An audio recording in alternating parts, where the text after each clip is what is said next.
Elle s'est rendue compte qu'il en avait besoin. Les deux l'ont fait.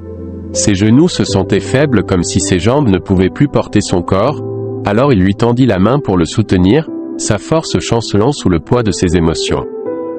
Geneviève savait qu'ils avaient trouvé quelque chose qui valait la peine de se battre. Son cœur était rempli d'empathie pour la douleur qu'il portait en lui. Elle avait senti son agitation intérieure dès le moment où ils se sont rencontrés, mais maintenant, le voyant s'effondrer devant elle, elle savait qu'elle ne pouvait pas rester les bras croisés. Elle sentait la tension s'écouler de son corps alors qu'il se penchait en elle, ses larmes se mêlant aux siennes alors qu'elle tombait en communion silencieuse. À ce moment-là, les mots sont devenus inutiles car leur cœur parlait le langage de la compréhension et de la compassion. Geneviève le tenait près de lui offrant le réconfort dont il avait désespérément besoin, ses propres larmes se mêlant aux siennes alors qu'elle murmurait des mots apaisants de réconfort.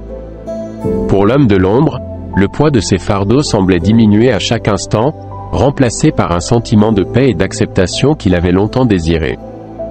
Dans les bras de Geneviève, il trouva un refuge contre les tempêtes qui faisaient rage en lui, un phare de lumière dans l'obscurité qui menaçait de le consumer. Et alors qu'ils s'agenouillaient sur le toit, leur cœur enlacé dans un lien forgé par l'adversité et la compassion, l'homme de l'ombre savait qu'il avait trouvé quelque chose pour lequel il valait la peine de se battre, un amour qui transcendait les barrières du temps et des circonstances. Dans ce moment éphémère de vulnérabilité, il s'abandonna à la chaleur de l'étreinte de Geneviève, ses murs s'écroulant alors qu'il se laissait envelopper par le pouvoir guérisseur de son amour. Après un bref moment de silence et de repentir, l'homme de l'ombre parla lentement et dit tout à Geneviève. Il a raconté comment son père avait travaillé pour son père dans la construction de la tour et comment il avait tragiquement perdu la vie dans le processus. Il a partagé la douleur de la mort de son père, révélant comment son père n'avait pas réussi à tendre la main ou à offrir des condoléances. Il a parlé de la mort de sa mère pendant l'accouchement et comment son père avait été son unique ancre dans ce monde, comment ils joueront toujours ensemble et feront tout ensemble. Il a expliqué la difficulté qu'il a rencontrée à faire face à la mort soudaine de son père et à son évasion ultérieure de la maison oppressante de son oncle, où il a enduré le travail et la souffrance aux mains de son oncle, sa femme et leurs 2 fils aînés. La vie a été une lutte acharnée pour lui depuis, survivant dans les rues en ayant recours à la cueillette et à la mendicité. Il a parlé de travailler comme esclave sous contrat pour un riche propriétaire d'un ranch. L'accord était simple. Travailler pendant un certain nombre d'années, être payé une somme promise. Mais quand il n'a pas été payé, il a volé des pièces d'or au propriétaire du ranch, ce qui a lancé la poursuite du propriétaire pour l'arrêter. Geneviève a été émue aux larmes par son histoire déchirante. Enfin, il a révélé son intention de faire exploser la tour cette nuit-là et de mettre fin à sa vie par la suite. Quoi? Tu ne peux pas faire ça. Geneviève s'écria de panique. Je voulais, mais plus maintenant, pas après avoir découvert qu'il est ton père. Il répondit amèrement.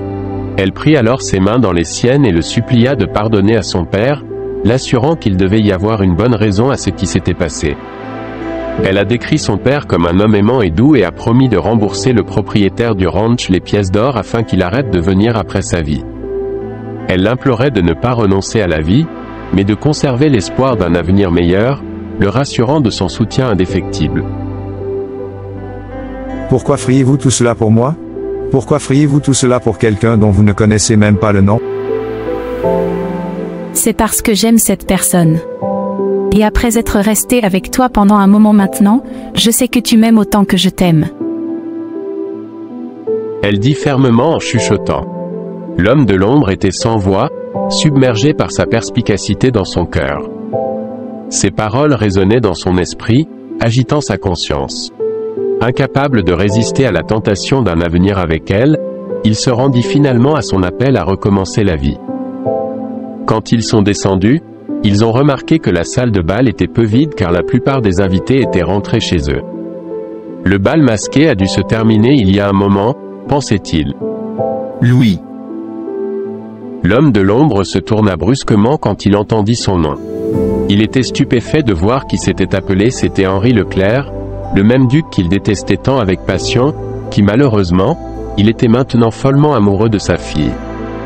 Geneviève, d'autre part, était également très surprise de voir que son père connaissait le nom réel de l'homme de l'ombre. Juste à ce moment-là, beaucoup de pensées lui ont traversé l'esprit. Elle avait toujours su que son père était gentil et paisible. Aurait-il pu être si cruel au point de laisser le fils de son employé décédé souffrir autant, même s'il savait qu'il était mort en travaillant pour lui? Tout ce que l'homme de l'ombre a dit sur lui pourrait-il être vrai?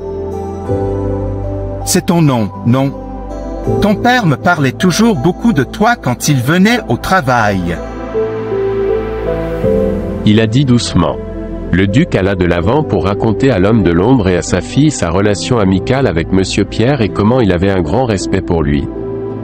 Il leur a également raconté comment il est allé chercher sa fille sur le toit et a entendu toute leur conversation. Il expliqua à Louis qu'il n'était pas en ville pendant la nuit quand Monsieur Pierre est tombé du toit.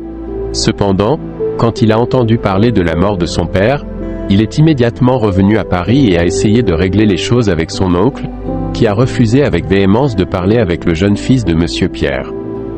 Tout ce qu'il pouvait faire était d'indemniser la famille et d'offrir ses condoléances. Il a également révélé que c'est lui qui a acheté le nouveau chalet dans lequel son oncle vit actuellement avec sa famille après que son oncle lui ait demandé de l'aide pour loger la famille.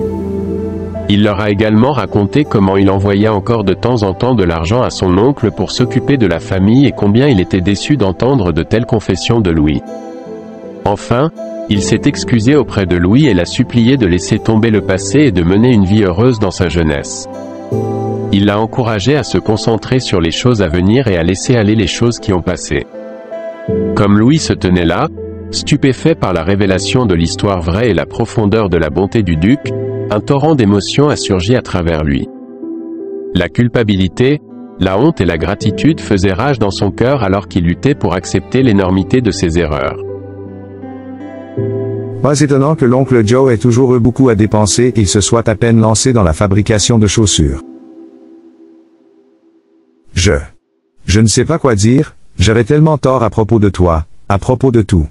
J'ai laissé le chagrin et la colère envahir mon esprit à un point tel que je n'ai jamais pris le temps de réfléchir. Je suis vraiment désolé, monsieur. Il balbutiait, sa voix tremblante d'émotion et ses paroles étouffées de remords en regardant le duc, les larmes aux yeux. Presque immédiatement, il s'est souvenu de la bombe qu'il avait placée dans la tour et a paniqué avec regret.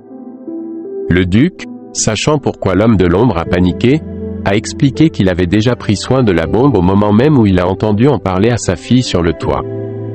L'expression du duc s'adoucit, ses yeux remplis de compassion comme il expliqua à l'homme qui avait capturé le cœur de sa fille bien-aimée qu'il y avait plus à la vie que la vengeance et que rien dans ce monde ne vaut la peine de tuer ou de mourir. Vis une vie heureuse, fils. Tu n'en as qu'une, lui dit-il avec toute l'authenticité et la sincérité de ton cœur. Geneviève se sentait un peu dépassée par la façon dont les choses ont tourné, mais surtout, elle était soulagée de savoir que son père était et est toujours l'homme bon qu'elle lui a promis d'être.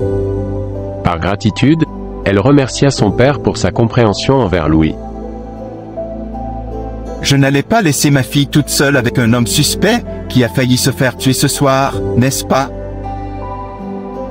Après une brève conversation avec Louis, le duc l'invita à dîner chez lui demain soir. Ensuite, Geneviève a échangé une bonne nuit, au revoir, à bientôt vous regarder avec son amour nouvellement trouvé alors qu'elle rentrait chez elle avec son père. Le duc, bien sûr, remarqua le visage des deux tourtereaux devant lui et sourit d'approbation. Il pouvait voir la bonté dans le cœur du monsieur qui a gagné le cœur de sa fille et croyait qu'il la rendrait heureuse. Comme sa fille unique, le bonheur de Geneviève était tout ce qui importait au duc.